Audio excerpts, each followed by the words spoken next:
Sorry. I'm Vera Levinson. I am one of the co-conveners, along with Helen Haste, of the Civic and Moral Education Initiative here at the Harvard Graduate School of Education.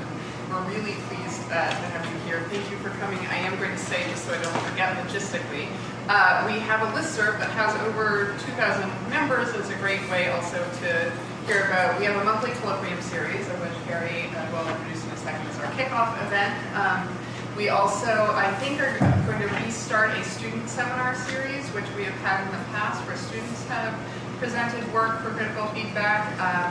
And we have a very enthusiastic master's student who I think is going to keep that off. We also have in the past had films series that have been in abeyance for the last couple of years, but we are hoping to bring that back as well. So if you want to hear about our colloquia, student seminar series, film series, if those get off the ground, as well as we send out a lot, basically any information that comes our way around job postings, conferences, invitations for special volumes, etc., around anything really having to do with civic and moral education a bit broadly. That also goes out on our listserv, although I promise we won't spam you. So I'm going to send around a sheet of paper where you can write your name and affiliation, and if you want to join the listserv, your email, if you don't want to, so we don't have to.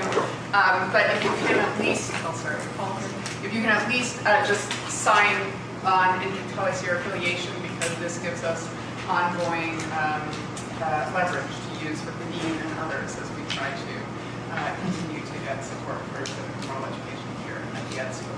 And I will just tell you one more thing, since it's our kickoff event for the year. We really are a collection of students, faculty, postdocs, staff, researchers from around the university and also around the city who are interested in thinking, as I said, very broadly about civic and moral issues related to education and education related to civic and moral issues. And those aren't necessarily, it's not just about teaching civics or teaching ethics. We're much more broad thinking about the sort of the ethical responsibilities of educators, policymakers, parents, students, funders, etc., about how we think about the ethical and political phenomena going on in our world, and how education plays a part in that. So anyway, if you have any interest in these topics, we're going to try and join in. All right, so that's sort of my spiel for CMEI. And now I'm really, really, really thrilled that Harry Brighouse is our kickoff colloquium presenter for the year. Harry is, by now, actually quite, I'll say, a dear friend, rather than an old friend. We've known each other for quite a while now. He's at the philosophy department at the University of Wisconsin at Madison, and is a leading philosopher and a leading educational thinker. Those two don't often go hand in hand, but with Harry they really do. And he is incredibly well known for work on the ethics of the family, on liberalism, on social justice, school choice, and also on higher education. So the book that he has published that's most related to the topic of first talk today is a co-edited book with Michael Pearson, who was the president of the Spencer Foundation, on the aims of higher education. He has a number of other books and a whole research project in this area. And I'm really thrilled that we get to hear from him. And then he's going to talk for 40 minutes, and I will give you increasingly stern looks. And then we have the pleasure of hearing from Brendan Edwards, who is a first-year doctoral student here in our PhD in Education program. He may be known to many of you because he was a master's student here in HDP. He has public degrees from the Divinity School. He also has been very intimately involved in thinking about the aims of higher education and the jobs and dealing with professors in elite universities as somebody who worked in the freshman dean's office here at Harvard College for 7 years. And I'm really grateful to him for 3 weeks into his doctoral training being willing to take on one of the roles of what will eventually be a professor in higher education being a discussant for a talk. So we'll hear from him for 5 to 10 minutes, and then we'll open it up for discussion. And our hope is to have really robust, good, like half hour to have discussion / Q&A. So with that, I'm going to hand over to Eric. Thanks for having me. I am going to summarize here the argument of a paper that is very, very long and extremely rambling, and has lots of arguments in it, some of which are more precise than others, and many of which aren't very precise at all. I actually think I might end up being a bit more precise here than in the paper. I'm going to argue that the job of professors in elite institutions in the United States, I'll say something about what those are in a moment, should be different from the job that you would think that it currently is if you observed what they do all day. You know, as in the Richard Scarry book, if you observe what professors do all day, it would not be the job that I think it should be. Now, I'll get to that in a moment, but the most effective way of changing people's behaviour in general is by resetting incentives. Right? So you change the incentive structure so that people, if they have the knowledge, can respond to those incentives, and then they change their behaviour in alignment with the incentives. And I do have some rough ideas, mostly picked up from other people, about how you might change the incentive structure. And I'm kind of interested in that. I'll say a word or two about it. But when it comes to your own behaviour, getting people to readjust the incentives for you is not the way. Best way of changing your behaviour. The best way of changing your behaviour when it comes to yourself is by changing your behaviour, just behaving differently, right? Anybody here who thinks, oh, I'm just somebody who responds to incentives, you know, yeah, we all do respond to incentives, but we all think we're a little bit better than that, and all I'm asking is if we be a little bit better than that. So the most uncomfortable part of my conclusions, I think, is that even in the absence of reforms in incentive structure, even in the absence of changes, individual professors should, that is, they have a duty to act differently, regardless of whether their colleagues do, even though doing so may, and sometimes does for sure, involve individual risks and costs. So it's a guilt-trippy kind of talk, and I'm okay with that.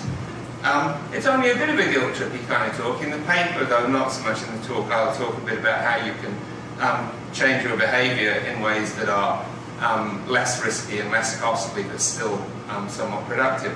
And I don't want to take reform out of the picture altogether, but reform, but I want to make you more uncomfortable, or at least if you're a professor, I want to make you more uncomfortable, and if you think you're going to be a professor, I want to make you uncomfortable about what you're going to be.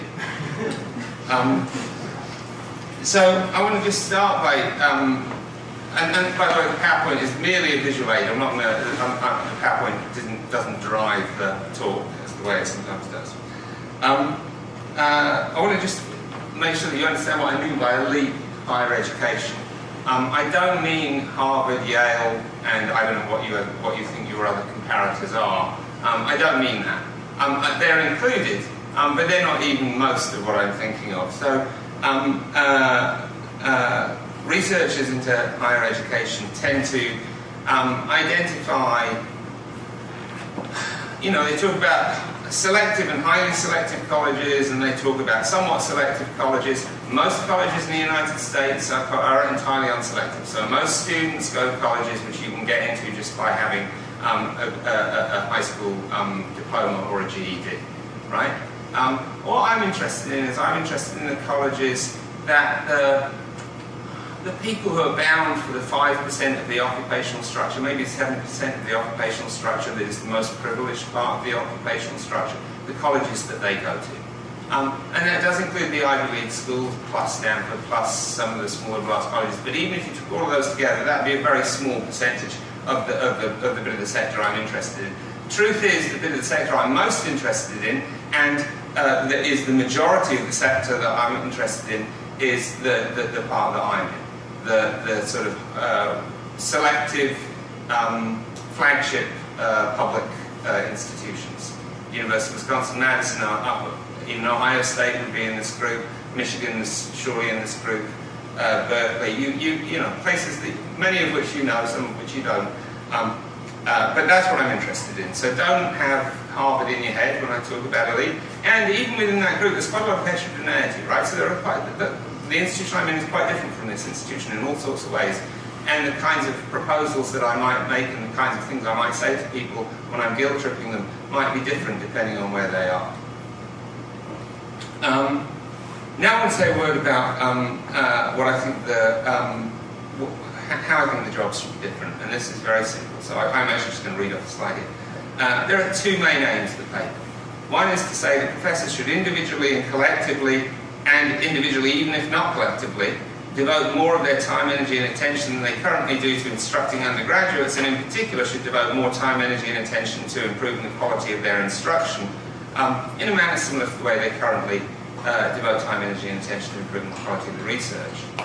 The other big change, these are not reforms, these are the changes that we're aiming at, is that they should distribute their mentorship of undergraduates more diversely, and they should mentor more effectively, and orient that mentorship in a way that appropriately balances the public good and the private interest of the students. I won't say an awful lot about that. There's more in the paper, but we can talk about that, what I mean by that in the discussion. Underlying these demands, so you can see that so there's a thought here about how much of this stuff we already do, and I'm saying we should do more of it. Yeah? I have underlined this, there are some hunches, right? There are some hunches that I can't give lots of good empirical data for. If you've been in the business long enough, you will recognise the hunches as obviously true, which is why I don't feel a lot of need to give empirical data for them. But I'm going to say something to vindicate at least one of them. So my first hunch is that we're much less good instructors than we could or should be. That is, by we, I mean people like me who are professors in elite institutions. And the other is that we're much less good mentors, and we distribute our mentorship much less equitably than we could and should. There's a nice quote from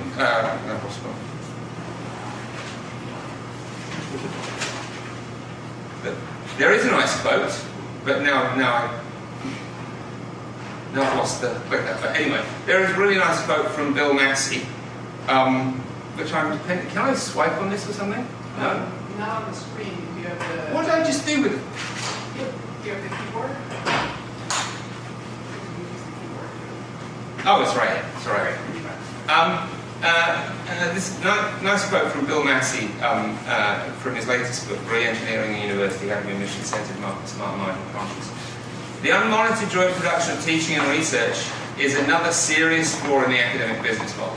By unmonitored, I mean that decisions about how much of each to produce lie mainly in the hands of individual professors.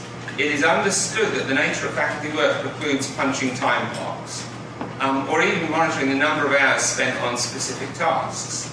The lack of monitoring would not be a problem if faculty incentives for the two outputs were evenly balanced, and both the quality and quantity of research and teaching could be assessed accurately. Unfortunately, neither condition is remotely true. What Massey thinks, he puts it much more nicely and gently than I would, but what Massey thinks is that we do not evenly jointly produce teaching and research. We excessively produce research, given what our real mission is, and we underproduce undergraduate instruction. Let me say something to vindicate at least my thought about, my hunch about instruction. So, it does depend. I mean, I think there are some people who think teaching is easy. And I think teaching is easy if you don't care about whether anybody learns. Basically, anybody can do it.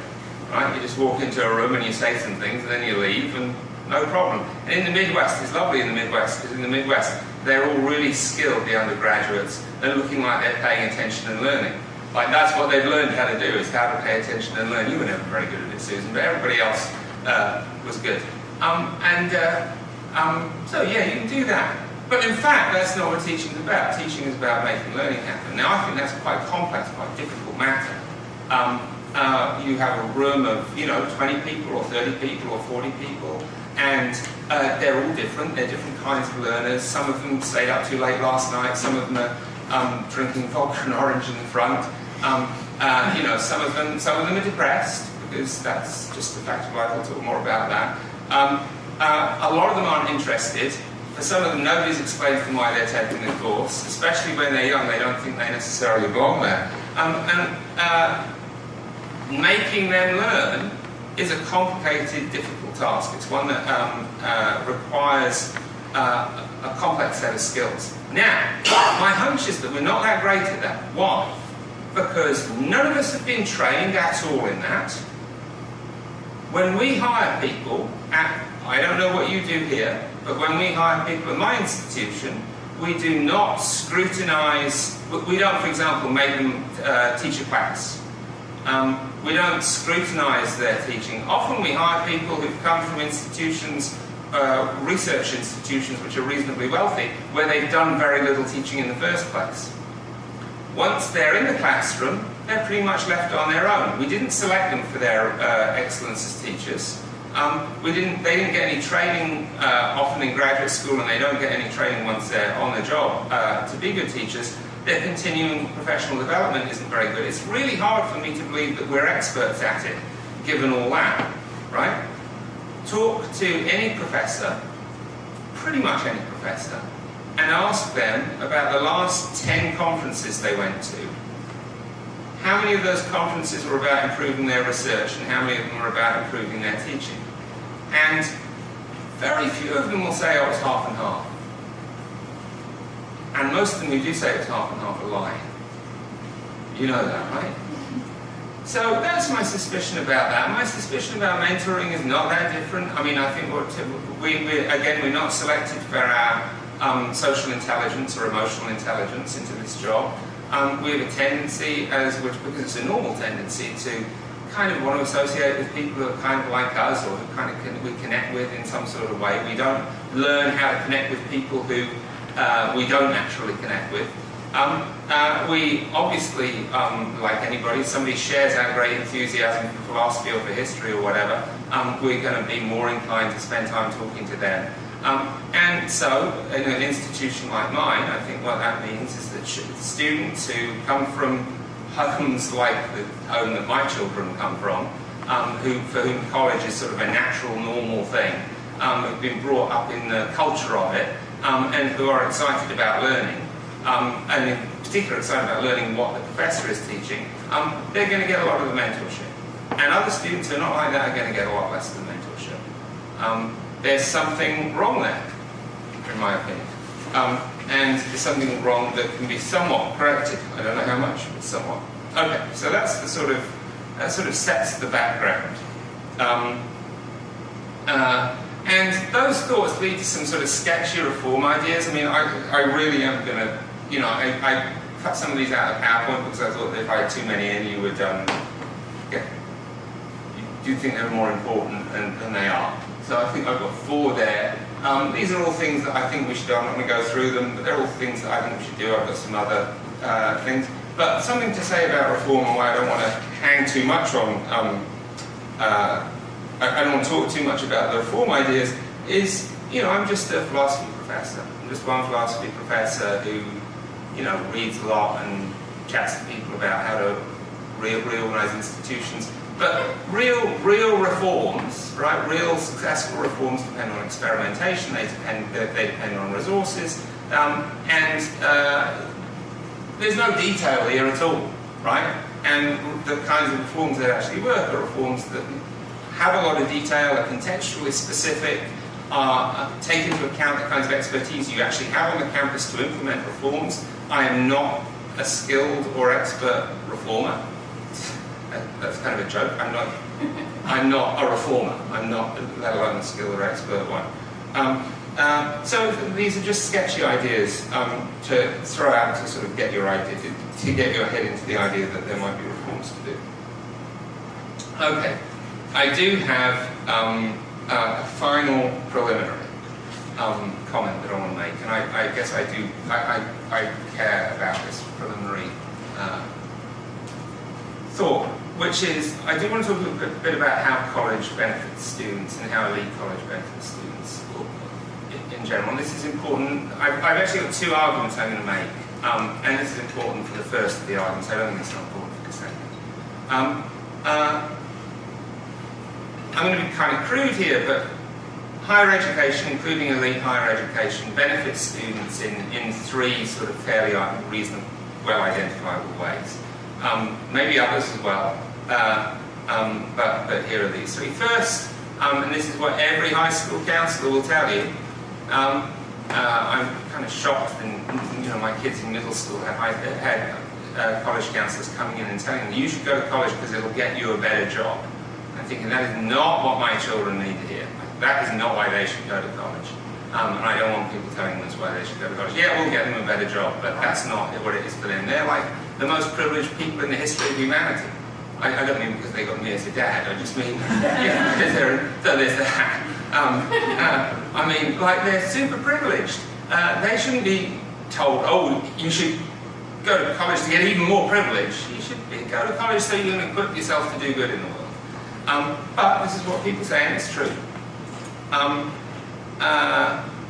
Some students, I'm glad to say I wasn't one of them, get enjoyment of the college experience. I did not really enjoy college. I think I enjoyed graduate school less though, so that's an upside. But I see it all the time. There are some people who really enjoy it and sort of see that as part of what they're getting.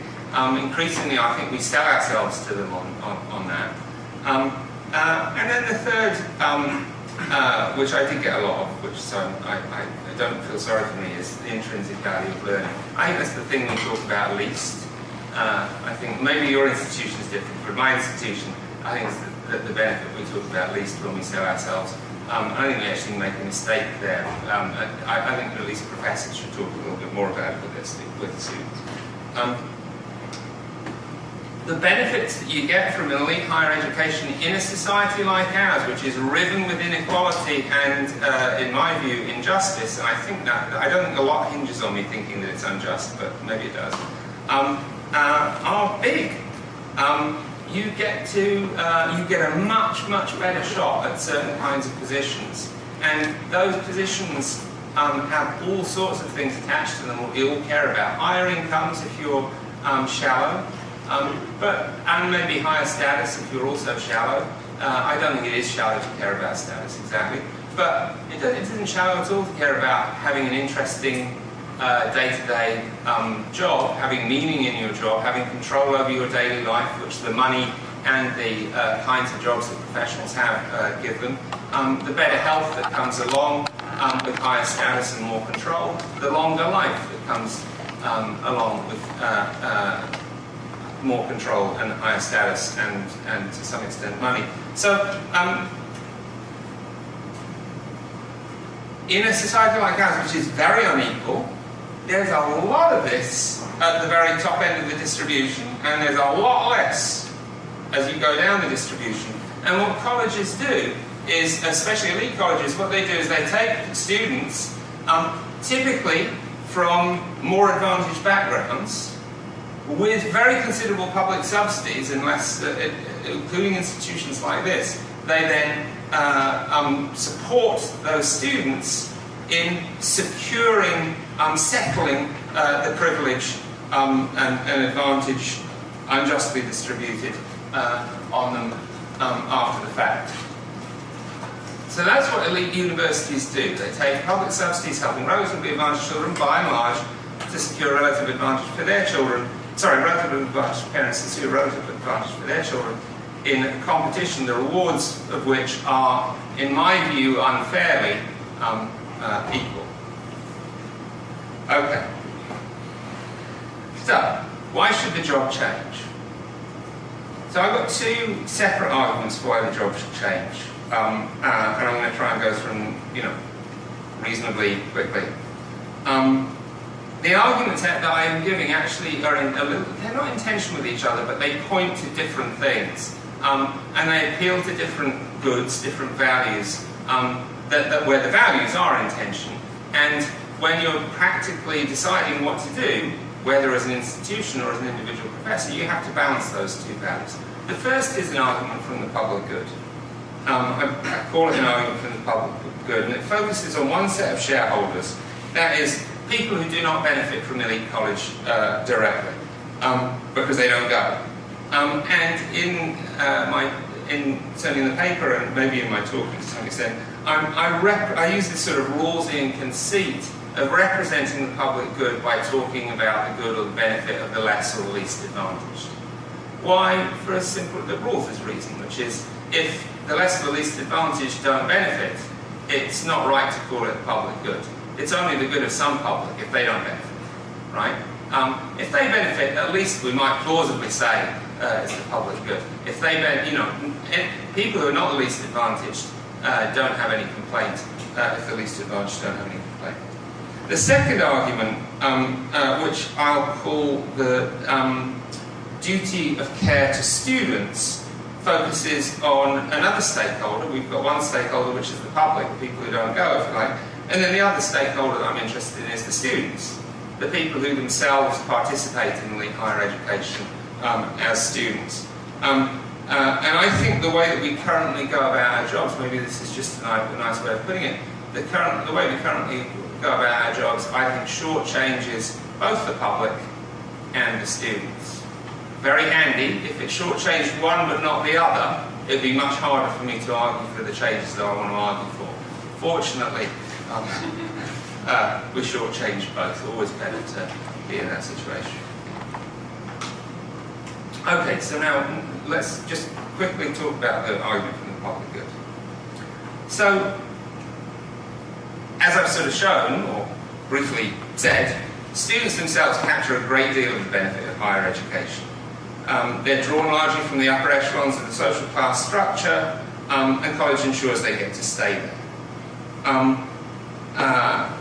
It settles privilege on them, and insofar as this is all it does, and I'm not suggesting it is all it does, but insofar as it's all it does, the public gains no benefit.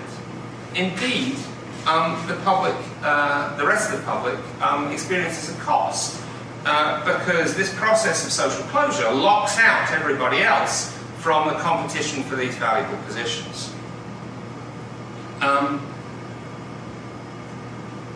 In fact, some of the benefits of higher education are captured by the public.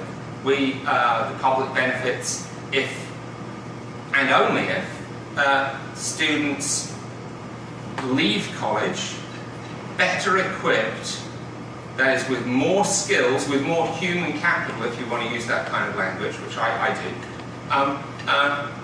to serve the public good, to serve the public through their occupation of these positions, and more inclined and more oriented to serving the public.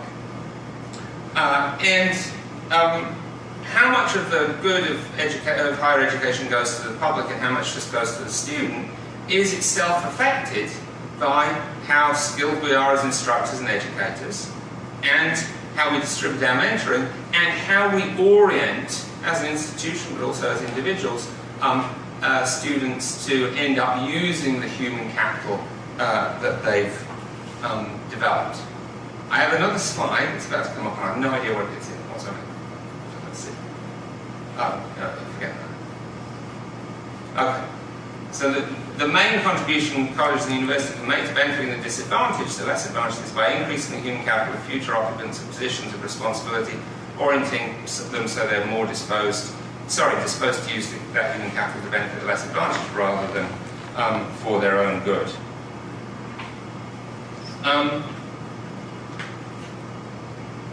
Let's try and think about it a little bit more concretely.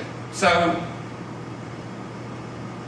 good, that is highly skilled and well-motivated teachers and school district leaders, county social work department heads, social workers, hospital administrators, nurses, human resource managers, urban planners, city planners, etc.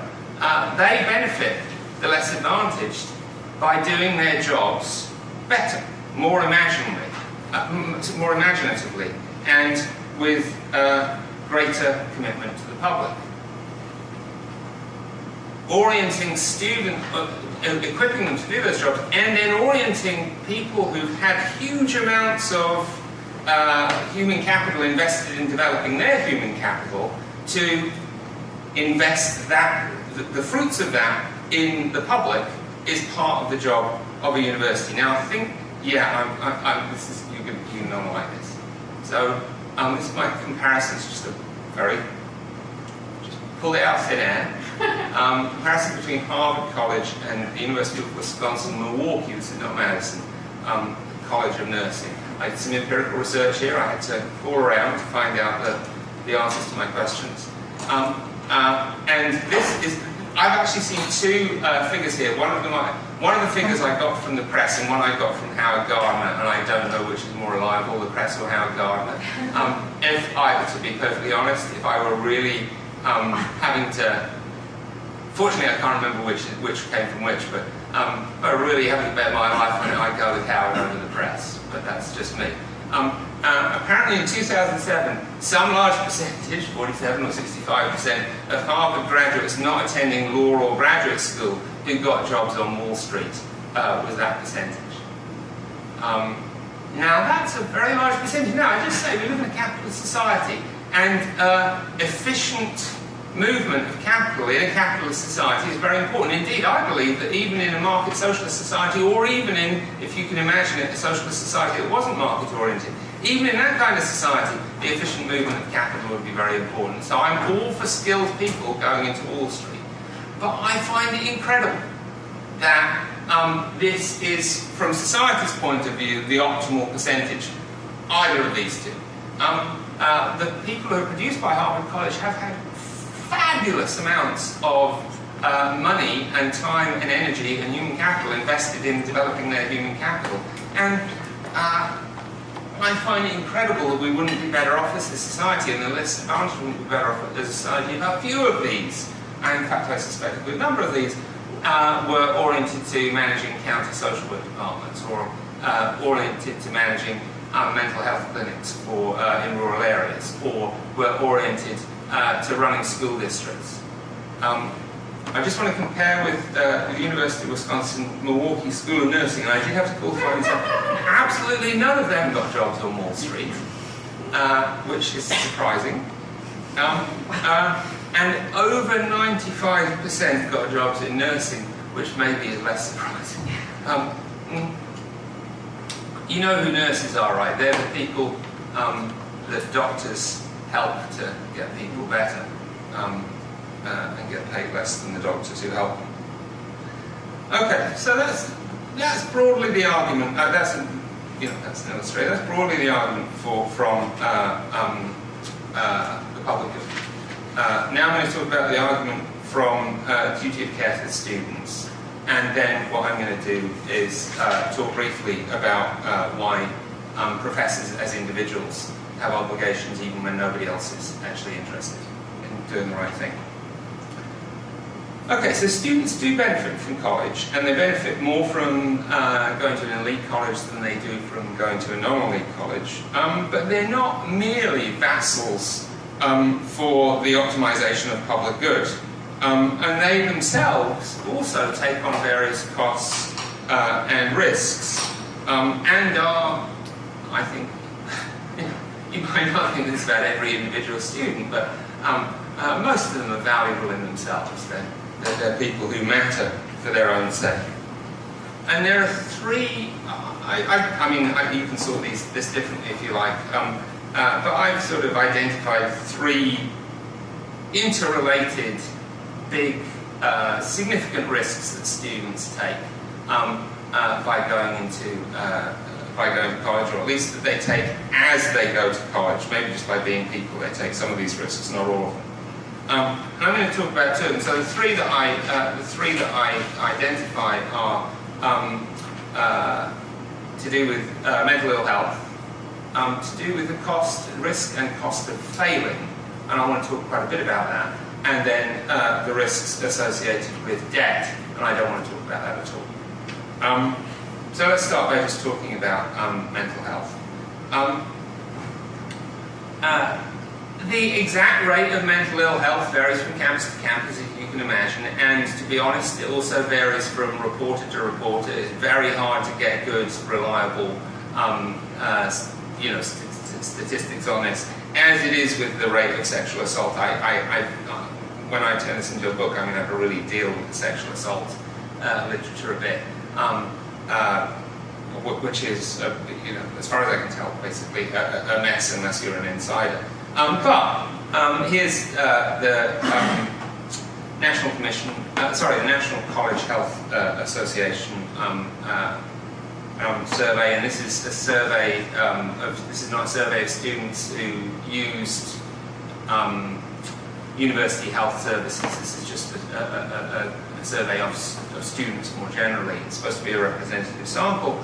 And what you see, so this is connected to the teaching. You're teaching in a large classroom. You've got a large lecture, and you have 19% of your students diagnosed or treated for mental health disorder in the past 12 months. 38% say that at some point in the last 12 months they felt so depressed it was difficult to function. So sometime during the semester, that's one of your students right there in the room is feeling so depressed it's difficult to function.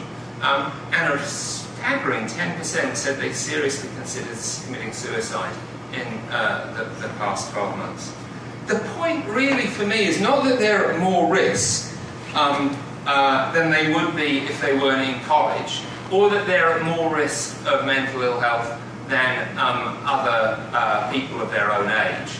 I'd be surprised if either of those things are true, and they might be, but I'd be surprised, but I don't care. The thought is something like this.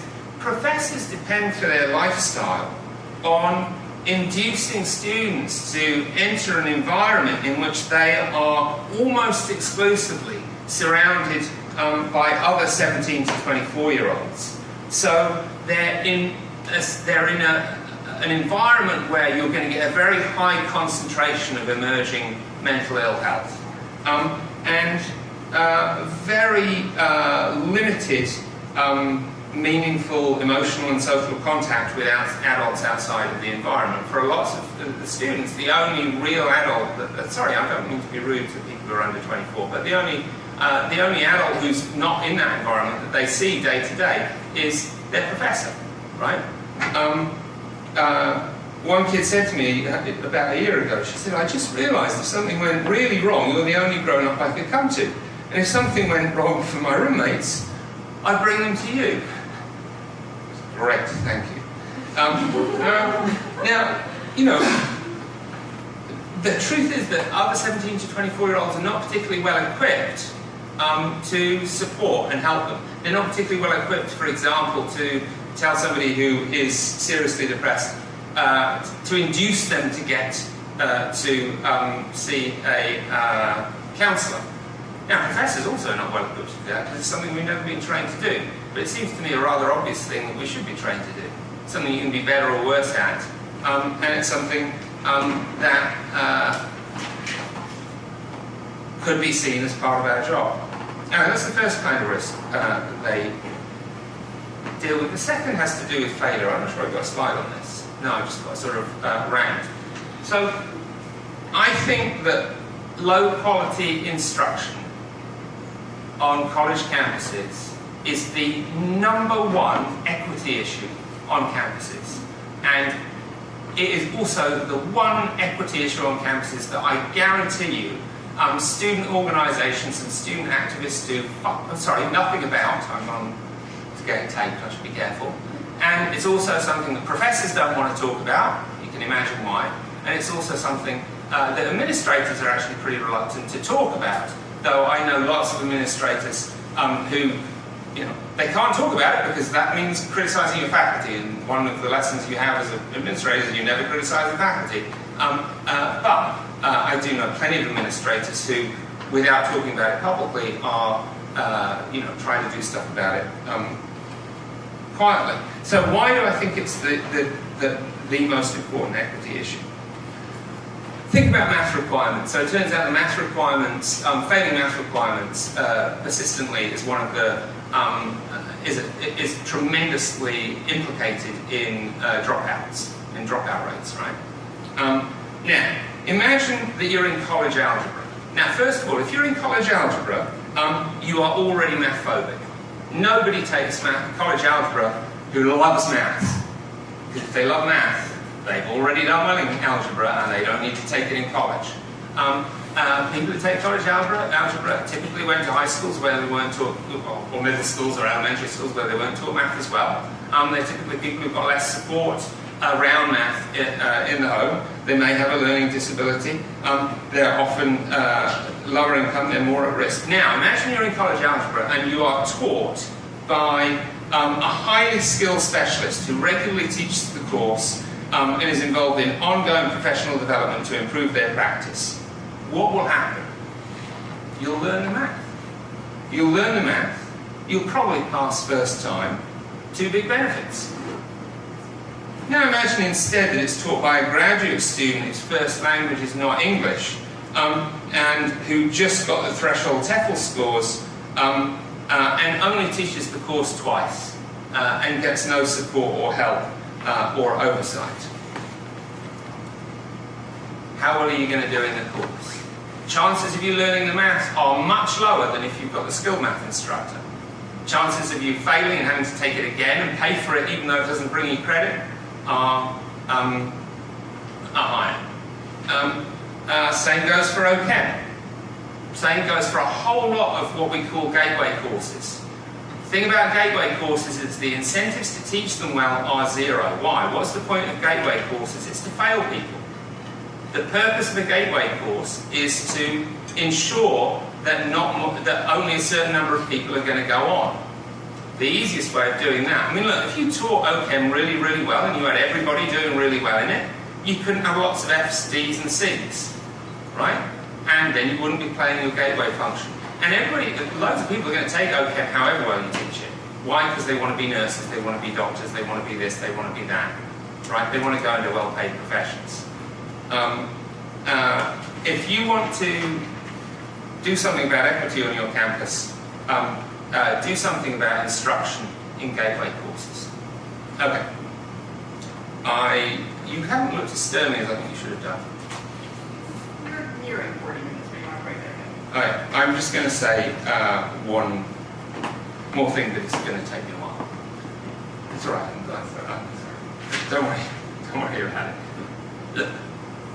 What is all this? So what I've given you is, I think, a good argument for reforms. It's a good argument for why we ought to, why college administrators ought to change all sorts of things. The reforms I outlined, etc. Why should I, as an individual professor, bother to change my behaviour, given that no reforms or incentives are there, and given that my colleagues don't? Well. The reason, so when I am, and professors generally are, privileged beneficiaries of an injustice that they are complicit in. That is the injustice that elite colleges perpetrate of maintaining social closure in an unjustly unequal society. My livelihood is integrated into that project. Now, when you are a beneficiary of an injustice, you could have any of a number of attitudes toward that. And I think I've got 5 on my, I think I've got 5 here, but I don't want you to read all 5, okay? So just ignore the slide that I've just put up. There's a kind of Marxist view. I think lots of Marxists do actually have this view, which is, look, it's all structural. I don't have to do anything. Of course, when the revolution comes, I've got to be at the barricades, or maybe not. But I've got to work for the revolution. But I don't have to change my behaviour in the meantime. I can do the things. I mean, it's petty bourgeois nonsense to think that you, as an individual, should in any way ameliorate the injustice around you and bear costs and risks yourself for that. And then there's a kind of Christian view, which is something like Peter Singer's view, which says, no, when there's an when there's a whole lot of injustice that you're benefiting from, even if you're not benefiting from it, you need to give everything. Christ died. I mean, Christ gave his entire life. He went up there. Well, it's a bit complicated because he rose again from the dead, and there's the after. So it's not. I don't quite know exactly what he gave up, but he gave up a lot. And what I should certainly give up loads. Now, I don't need you to believe that. I think when it comes to Marxism and Christianity and this thing, I'm sort of more closer to the Christians than to the Marxists. not necessarily about everything else. But I don't need you to think that. I just need you to reject the Marxist view. I just need you to say, no, I don't owe nothing. I don't have no obligations when I'm a beneficiary of an injustice that I'm implicated in. I have some sort of obligation. I have some sort of obligation to take on some costs and risks. How much you think a professor ought to do will depend on where you are on the spectrum, whether you're toward the Marxist end of the spectrum or toward the Christian end of the spectrum. I think I probably lean toward the Christian end. I don't have an argument for that. I just need you not to be right on the Marxist end. As long as you think that you owe something when you're a beneficiary, then you think professors ought to change their behaviour even if nobody else is changing their behaviour. You just probably don't think they should change their behaviour as much as I think they should. I have one last thing to say, but I'm not going to say it because I want to have plenty of time for discussion.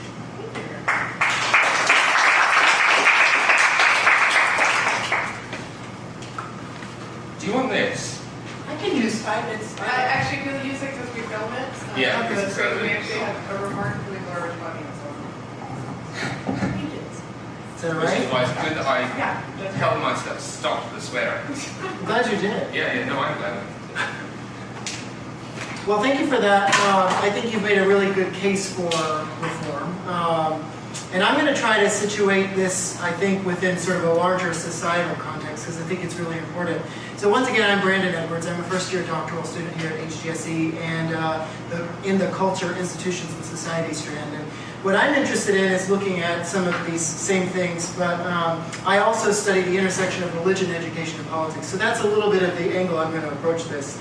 And I'm going to get the conversation started, I think, by talking a little bit about, I'm going to introduce 2 pieces of data, and then I'm going to quote economic scholarship. First, the data.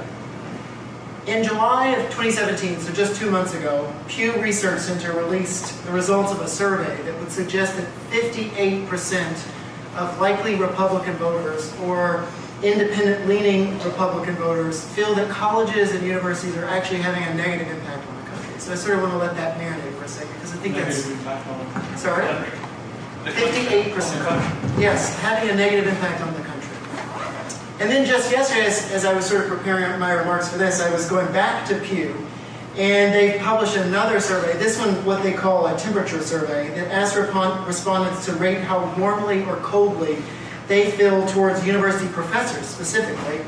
And so on a scale of 0 to 100, folks are asked to rate 0 corresponds to very coldly and 100 corresponds to very warmly. If we bifurcate that by political affiliation, Republicans on average, their average number is 46, which would suggest at best a lukewarm feeling about college university professors and a slightly cold leaning. You're probably wondering why I'm bringing this up in the first place. I'm doing so because I feel that any conversation about the aims of universities and colleges must take into account the climate in which they're situated. And like Harry, I want to know why so many people are skeptical about our work. And I suspect that one possible explanation is that likely Republican voters, many of whom come from, like myself, rural and impoverished backgrounds, see colleges and universities, I think, as being too liberal, out of touch with reality, and to Harry's point, I think advancing those who are already advanced in the spectrum.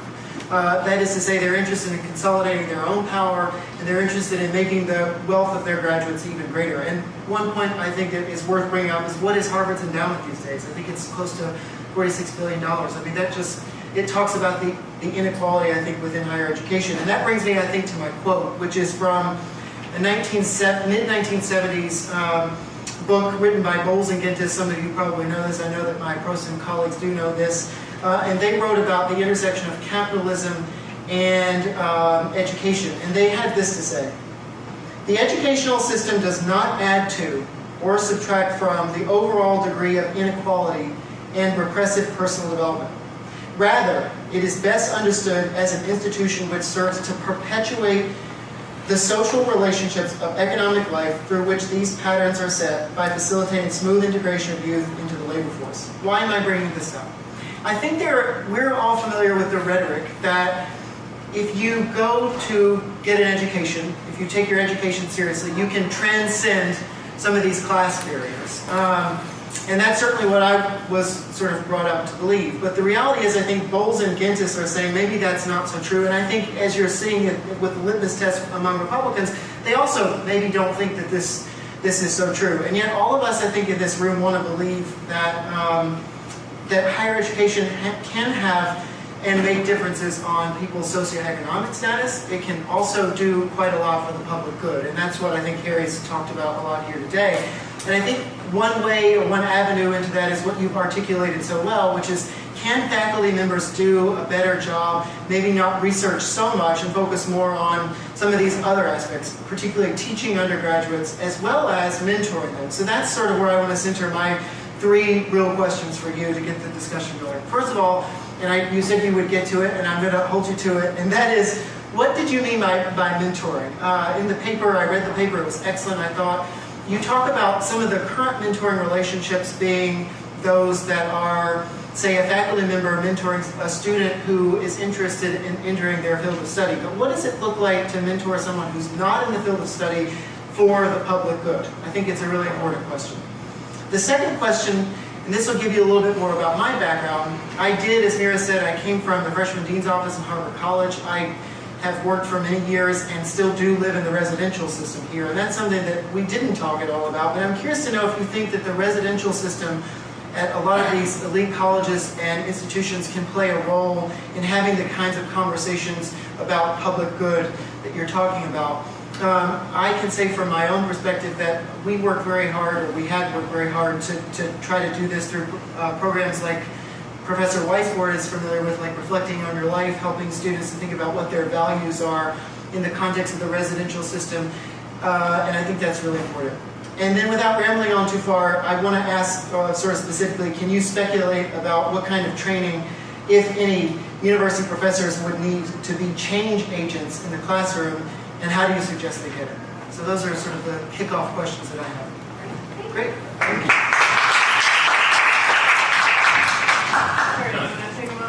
Pass this back to you. And then I'll let you moderate the discussion unless you want to. That's what I'll do. Okay. Yeah, so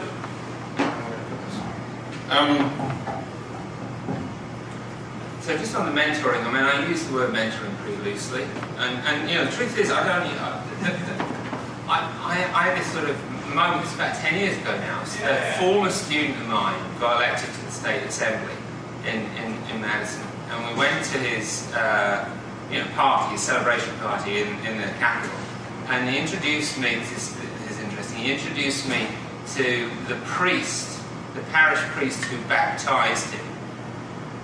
Just think about that. And he said, "Oh, this is Harry Brighouse. He was my mentor at UW Madison." What? What's mentor? Oh, what do you mean? I wasn't a mentor. And then I sort of figured, oh, you know, you kind of know what he means. You know, I mean, he taught to me a lot, and I taught to him a lot, and he gave me a hard time about lots of political things that he disagreed with me about, and you know, it was, and yeah, I guess that's right. Like it makes sense. So sometimes mentoring is like that. Sometimes mentoring is the student who, the student came to my office. Yeah, it's about a year ago. She comes into my office. She emailed me and she said, I want to talk about some of the readings. She came to my office. She came in and she said, I don't want to talk about the reading I write. I don't know what I'm doing in college. I don't have a major. I don't know why. And you know, so we talked. She didn't want to be a philosophy major. It would be crazy for her to be a philosophy major. That wasn't what she wanted. She said that her dad told her to go and talk to a professor. It was good advice. She decided to come talk to me. And you know, I gave her some advice about how to go about finding a major, which she didn't have. It's actually, I mean, it's hard to find a major if there's nothing you're really interested in. But you know, you can go and sit in on some classes. Because those kinds of having conversations like that goes all the way from trying to convince people who come to you telling you that they've got mental health problems to go and see a proper counsellor because they have expertise. Without then, and you know, the skill is then to do that, but then not. Like, you don't want to say, I'm palming you off on somebody else. You then maintain a relationship. To very simple sort of small things. And being open, so making it sort of being open to people coming to talk to you. Being able to talk to people who are not like you, figuring out, I teach a freshman class of 20 students, and it's not a representative sample of incoming undergraduates. And one of the things I have poor rural kids in there. Like, somebody from poor rural Wisconsin, like, what do I have in common with them? Like, nothing, right? They hear my accent, they think, oh, you're some Cockney guy. No, so I've learned a lot about how they live and how to talk. So, when it comes to mentoring for the public good, so mentoring is complicated because it's about their good, and I mean, yeah, I do think it's about the public good, but it's also about their good. And sometimes those two things are in conflict, and you have to, as somebody in a relationship with somebody else, you have to balance those things. But my example of this that I think about is people who come every year. Somebody comes to me, or several people come to me and say, "I want you to write me a letter for law school because I'm a philosophy professor." And so I mostly say yes. I think that is appropriate. But I say you have to come and talk to me, and I say, well, why do you want to go to law school? And the answers vary, but not infrequently the answer is I don't know. It's because what people like me do when they don't know what they want to do, right? That's not the answer they give. So a conversation around that, and it's not like I'm trying to make people become public school teachers. But think about other things you might do before I write you the letter. Not pushing people to something, but opening up a kind of, challenging their sort of unthoughtful single-mindedness. That's the first thing. The residential system, I do think it could play a role, and I think I think it does actually in my institution. Anyway, I think it probably does. I mean, I think there's a lot of student service side of the business that does do a lot of the stuff that I think professors ought to be doing, if you see what I mean. I mean, the professors ought to be integrated with. So yeah. But then I'm more interested in the sort of speculation about training needed to be change agents. To be honest, I think the first thing is instruction. And the first thing is instruction, and that means, I talk about it more in the written version of the paper. To learn how to be a good instructor, you have to watch other people instruct. You have to try and see your own instruction through the student's eyes, not through your own eyes. I think we have a very strong tendency, so I'm in a very traditional academic discipline. People who do well, people who become professors are people who do well in college in their discipline, right? And so the teaching that they got suited them pretty well because they did well, like there's a selection effect, right? The students I teach are not like me in that way. Most of my students are not going to be philosophy professors, and that's a jolly good thing, right? It would be I don't want the competition. No, I mean, it would be terrible if they were, right? They're going to do other valuable things in the world. Lots of them are smarter than I am, some of them aren't as smart as I am. Many of them who are smarter than I am, or not as smart as I am, whatever that means, learn differently from the way I learned. And repeating the kind of, so I need to learn, we need, ideally, you have the reforms that provide you with mechanisms that are easily available for doing these things. But in the absence of that, I've hired students to watch me teach and then debrief with me afterwards and tell me everything I did wrong. Gently and nicely with positive reinforcement and whatever. I mean, that's not the instructions, but they're lessons, so they do that it's just sort of built into how they think. So, watching other people, figuring out who it is among your colleagues who seems to have success with things that you don't have success with, talking to them, watching them. And my department now has a monthly brown bag around instruction, which, both graduate students and faculty attend, and high status senior faculty attend, which has been brilliant. And just to say, I have no responsibility for that. That's my chair who got us doing that. So those kinds of things. Thank you so much. I'm just going to go back to Karen. So I very much understand your kind of rationale for classifying this elite brand of education, especially when looking at it from more of a societal standpoint, but there are real differences in the faculty experience at Williams and Amherst or Michigan and Wisconsin, right? And in terms of the way the institutions are structured and the support services offered for students, one type of institution is much easier for students to get lost in the shuffle. The students who are least privileged and have the least access to resources are most likely to get lost. Is there a difference in the responsibility that faculty have at those types of institutions, and how does that manifest across your kind of broad category? So places like Williams and Amherst are a minuscule part. And they're not a great model for the rest of us because they are incredibly resource rich in a way that we Wisconsin famously is not, right? That said, I look at the number. You go onto the Wikipedia site and look at the number of undergraduates at Wisconsin, and then look at the number of faculty at Wisconsin, and then divide the number of undergraduates by the number of faculty. About, God, now I'm going to get it wrong. I calculated, and I don't think this is a feasible reform, I know that no dean could make this happen, but I calculated that if every faculty, if you wanted every student to be mentored to or assigned to or whatever, a faculty member, each faculty member would have 17 students that they had to sort of pay attention to. Now, I know 17 is actually quite a few, because I have, every 3 years I teach a 20-person freshman class, and I teach, when they become juniors, I teach, in addition to the class I already teach, I teach an extra class for them, and some of them take it. And I keep in touch with all of them throughout the 4 years. And that's where if something went wrong, you're the person I come and talk to came from. And I know, so that's real work. Like, it's not trivial work. But it's not so crazy. It doesn't look crazy in the way that you might think it does, right? It's not like one faculty member to 100 students. It feels like that when you're in the bloody room because there are 300 and there's just one faculty member, right? It doesn't. And of course, most of the faculty are not. And this might include me. They're not trained for that. They're not.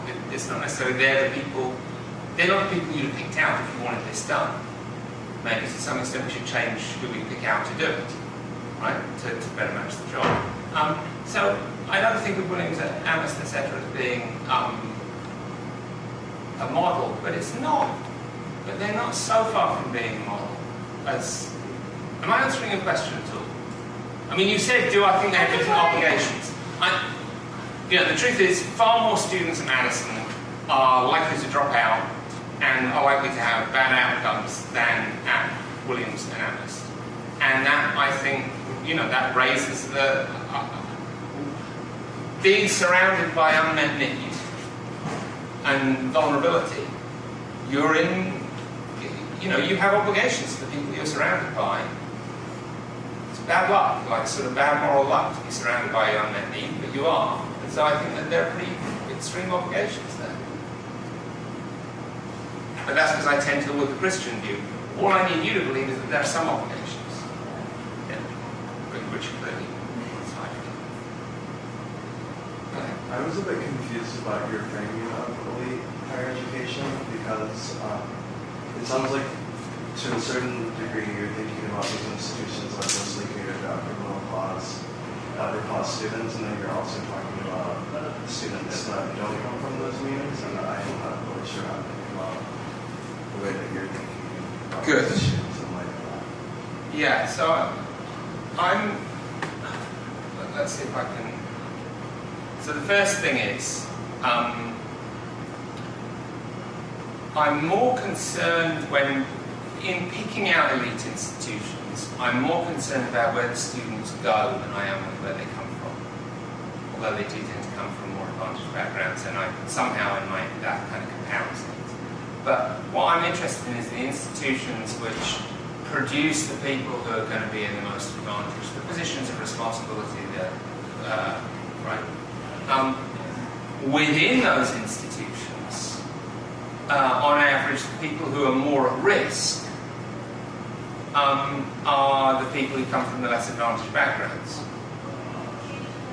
They're the people who are more at risk of failure. Ironically, they also may be the people who on average are more likely to provide public service. Right? Very few people who come from urban backgrounds go to become teachers in rural schools voluntarily. Right? People who voluntarily go to be teachers in rural schools are people who come from rural areas. Same with doctors, same with nurses, etc. Right? Urban, similar, and same with urban schools, right? Same with low-income urban schools, highly disadvantaged populations. So ironically, you have this group of people who are more at risk, and yet also maybe have more potential on average to if you're trying to be realistic, have more potential on average. So I am concerned that at the same time, I'm not saying that we should try, I strongly disagree that people from disadvantaged backgrounds should be encouraged to have, to go off and serve the disadvantaged more than people from more advantaged backgrounds. I don't think we should be doing that. So when it comes to picking out the schools I'm interested in, it's the destinations I'm interested in. When I'm thinking about the vulnerability and risk of the students, the duty of care of the students, I'm thinking about the more vulnerable, more risk-taking students who are more highly represented among disadvantaged groups who've gotten in. Though plenty of well-off students are vulnerable in all, it's not like, wealthy kids get depressed and have mental health, and wealthy kids get sexually assaulted, and wealthy kids, wealthy kids don't go into debt, right? But they fail and even if they, we still have a duty of care to them no matter what. Is this helping to not really tell? Mary? I'm trying to figure out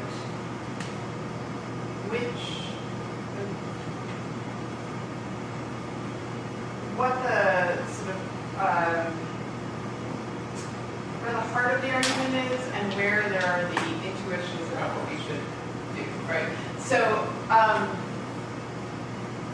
one of your arguments is that universities, at least elite universities, should serve both the public good and their own students better than they currently do, right? And you give some argument for why that is.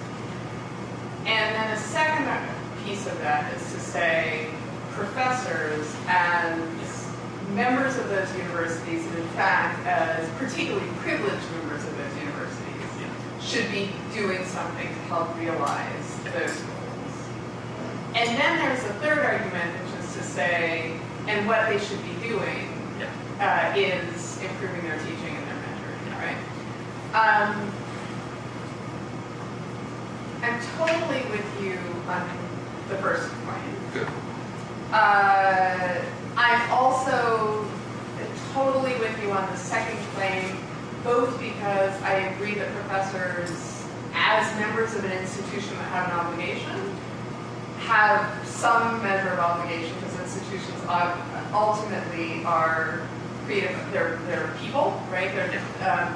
And that professors are particularly privileged and in some ways unjustly privileged within the institution, so they have some duties there. And then I'm trying to figure out, is this essentially, are you saying, well, because we can't be like, I'm not a reformer because I don't really trust that reform happens. I mean, yes, it would be nice to change structure, but I don't really believe the structure will change. So what is it that professors are most likely to be able to do themselves in the absence of collective action? It's probably that they can change their own behavior in relation to teaching and mentoring, and so that's what I think you should do. Then I just don't know. That feels like an empirical claim. Yeah. It might be right. On the other hand, as you pointed out, teaching well is really, really hard. Professors have no training in it. They also have no incentives to do it. And so then I think about, all right, so what are the other things that professors might do within the university to get to serve students better and serve the public good better? Well, they could do community-based research, right? If they, their research is like that. They could advocate with their deans to give professors only a 1% raise rather than a 3% raise, and put that towards student life. They could go and support that the dental health schools should stay open rather than be closed. Right? There's a whole variety of things that we could do. Yeah. And I'm not sure if it's improving teaching and mentoring that's what it is. Yeah, no, so that's very good. Just about the reform, I'm not necessarily skeptical about reforms happening. I think I'm not a reformer in the sense that I'm not You're not capable of doing those Yeah, things. right. I'm all for other people. I'm all for advocating reform. I do advocate reform. Okay. Right? It's just that in the absence of, I've got this kind of slightly more irritating view, which is that even in the absence of reform, you have all these obligations. Right, we could and then have exactly those what that's right. obligations to be trying to promote reforms, right? If I decide I should be spending 10 hours a week improving the university's service to our students and to the public good, I could spend those 10 hours a week improving my lesson planning and my teaching skills and mentoring my students, or I could spend those 10 hours a week in some social capital advocating to the dean and the administration that are writing, that we actually strengthen our student life and our mental health services and other things. I had a similar, less articulate version of the same question. So can I just add it a little bit? Yeah. I think it's very relevant. I just want to say one thing about one thing you said, which I actually think teaching at grad school has improved enormously over the last 30 years, and it's kind of an interesting case study because I think we got the incentives and the support and the accountability right in this case. It's a very doable thing. But I did have the same question you did about the third, I forget the order, but I think it was the third one. It's that, I think about your first slide, the numbers that I'm more familiar with is, about 4% of kids are going to select colleges. You define colleges as places that have been 25% or less of their applicants. About 80% are going to a selective colleges, sometimes maybe 75%. I mean, this model is just working for huge numbers of people. And institutionally, as faculty members, it seems like we have a responsibility to respond to that problem. Yeah. So I'm sort of saying, I'm adding to Mira's point about what can we do for the public good? Because when you said we can improve our teaching, I think that's clearly true, but I think there's this huge institutional issue that we need to be part of as well. I agree with that. So I agree there's an institutional issue. I agree that we should be part of it. I could recommend a whole lot of things that we should do, lots of which are negative. Don't complain about the dean all the time. Don't complain about the chancellor all the time. If you want to have high quality people as chancellor and deans, just get off their backs a bit, right? I mean, really, it's a huge problem. And faculty in particular, faculty snark and complain about all sorts. I cannot believe things. I totally exempt my colleagues in my own department from that, actually, I should say. But I hear other things.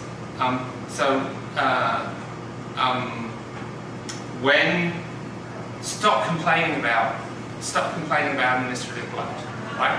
Administrative bloat is about reclassification of jobs, and it's about the fact that so for example, people who, we used to have lots of gardeners and they weren't classified as administrators. Now we have lots of IT people and they're classified as administrators. That's not, administrative bloat is not a real thing. But there is one thing, which is the expansion of student services, because student services has expanded to do the job that faculty used to do and now doesn't do it, right? So if you're not going to do that job, don't complain about student services being expanded. Sorry, I'm ranting a bit. But I guess I think faculty collectively are very good at preventing change from happening. Especially in institutions which have strong faculty governance, they're not great at making change happen. They don't have a great track record around that. Yes, of course they should advocate. I don't think it takes 10 hours a week. And maybe the duty of care to the students has more, it's only in having to think about doing this tomorrow that I've really been figuring out that these are two quite different arguments, that it's not exactly, and sort of, you can reconcile them by thinking, okay, you're balancing these two different values. And maybe the sort of duty of care to the students plays more of a role in my thinking than I thought it did, 6 months ago. You have these embodied interactions with these people. And and I don't have an argument, like why, because I have embodied interactions with people, should I have any kind of particular duty to them, to when I write emails to them, to try and think about how to write an email that doesn't make them feel dismissed. When I talk to them in class, to think about how I phrase something so that they feel encouraged rather than discouraged, unless they're being an arsehole, in which they can feel discouraged rather than encouraged, right? If I'm going to go into a room for 3 hours a week with 100 people or 150 people, I'm failing in some sort of quite profound way if I'm not thinking about whether I'm delivering well on. I'm thinking about, and I'm just thinking about it. If I'm not really trying to equip myself to, and then actually deliver well on especially the instruction. But then it also seems very weird to me to think, oh, it's okay for me not to care about it. I mean, even if all you cared about was them learning, you typically, normal people, not me, I should say, but normal people who are sort of emotionally healthy, and I've already said that some people aren't, but they learn better when they think that the people they're learning from care about them, when they don't want to disappoint them. So, at the very least, the mere instructional mission, you have to give some impression that you care about them, right? And of course, I suspect it's a little bit easier to do that if you actually do care about them, but can't, then figure out how to fake it. That's what Monkhouse said. Sincerity. Fake that, you've got it made. But no, good. I find this very helpful. And it is, and I do agree it's empirical matter. And I make a judgment, and I think I particularly make a judgment that faculty there's a lot of self-indulgence around, thinking we can make a reform and wanting to, make the institution different. That'd be great, but think about what you can really do, and a lot of it is like make your own behaviour. And not get in the way of deans when they're trying to change the overall incentive structure. Yeah. I think that Mary did a good job at setting up the 3 arguments that you had and kind of following along that line of thought. Related to the 3rd argument, it's the way that you discuss it in the presentation is like professors to think about their teaching and kind of their mentoring kind of abstractly, but it sounds like it's more directed towards a particular end. And that end, at least how I'm interpreting it, is towards kind of cultivating civic dispositions among students. Yeah. And so I was wondering if that was how you were thinking about it, Good. and in light of the way that you're thinking about elite universities and their position in society, or whether you have a different. Good.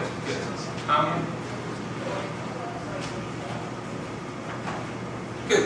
That's a nice way. So there are 2 bits. So there's equipping them with skills, equipping them with knowledge and skills, the sort of boring instruction, enhancing their human capital in that sense. But yeah. I use the phrase orienting them toward the public good, orienting them to use their human capital in a way that's socially productive or whatever. And so, but yeah, so I suppose civic disposition sort of picks out the same thing, right? Yeah, I think that's a fair way of thinking about it. And again, whether it's orienting toward the public good or cultivating civic dispositions. Stanley Fish has this book which I actually really like, which is Save the World on Your Own Time. And it's, I disagree with loads of it, but I really like it. It's about what the job of a professor is, and basically for him the job of a professor is to basically perform your expertise. I'm slightly caricaturing what he says. And it's not doing a whole lot of other things, including it's not being a therapist, it's not being a political activist, it's not being this, that, and the other. I think the job of a professor is primarily, there's the research bit, and then there's the instruction. There's the getting learning to happen. Right? That's maybe they're co-important, whatever. The getting learning to happen is more important when we treat it as being de facto. But I do think there's this third thing, which is not being a therapist, but being, having the right kind of connection with the people that you're interacting with, where that right kind of connection is partly about them and partly about, civic dispositions. And Stanley Fisher will say, but I'm not skilled at that. And I will say, no, I can tell that, Stanley. No, I don't mean it like that. I'm kind of big admirer of Stanley Fisher. No, we're not. That doesn't mean that it's not. Lots of people aren't good at their job, right? Lots of people aren't good at key bits of their job, and when you find out you're not good at something, saying that you're not good at something doesn't make it not part of your job. It might just mean that you're not very good at something that is part of your job, and then you need to figure out how to get better at it. Can I let's do some? Yes. Okay. So, you said professors have the duty to change this like 2 months, so they should A, devote more time, and B, distribute this time and effort to other courses. My question is if what's motivating this is the role of being sort of principal of benefiting the least advantaged. I can sort of imagine, so say a professor goes like 5 hours a week to mentoring. I can imagine them doing something like, okay, if like philosophy, for example, like minorities are a problem, they're not well represented. So suppose they decide, I'll spend those 5 hours mentoring like minorities in philosophy at the undergraduate level and focus on that, which is actually increasing the amount of time, in which case they're doing it more diversely, and this should have the expected benefit of benefiting the least advantaged, but without them really performing themselves as professors in the respect that they're not thinking about this as devoting more time or more effort into mentoring, they're just distributing it differently. Yeah. So if it's possible to get that conclusion, and like so you sort of met your motivation, which is going to be benefiting the least advantaged, how do you also sort of convince people, you should distribute it differently, you should also devote more time? So I think first of all, there's the argument from the duty of care to students, which is not the duty of care just to some of the students, but to all of them that you're in one kind of relationship. So that would be one. The other is, it is a bit more. I don't think we should be monomaniacal. I'm going to contradict something else, I think, but I don't think we should be monomaniacal in our everyday life, including in our professional conduct, about the difference principle, about benefiting the least advantaged. I might think, I don't even think that social justice is monomaniacal about it. Rawls certainly doesn't, but I probably think it's more monomaniacal than he thinks it is, but I don't even think that social justice is. So as long as it's just part of what is important, but not all of what's important. And so it should guide us, but it shouldn't control us. So that would be the other thought. Adrian. Thanks.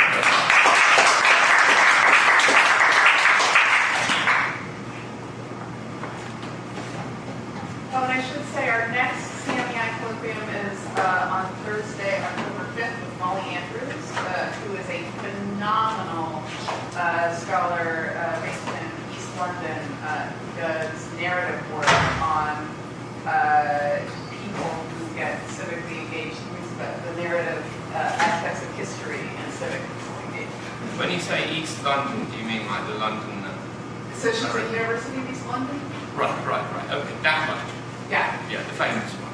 Yes. Not some. Not just some like East London, Connecticut. No. Right.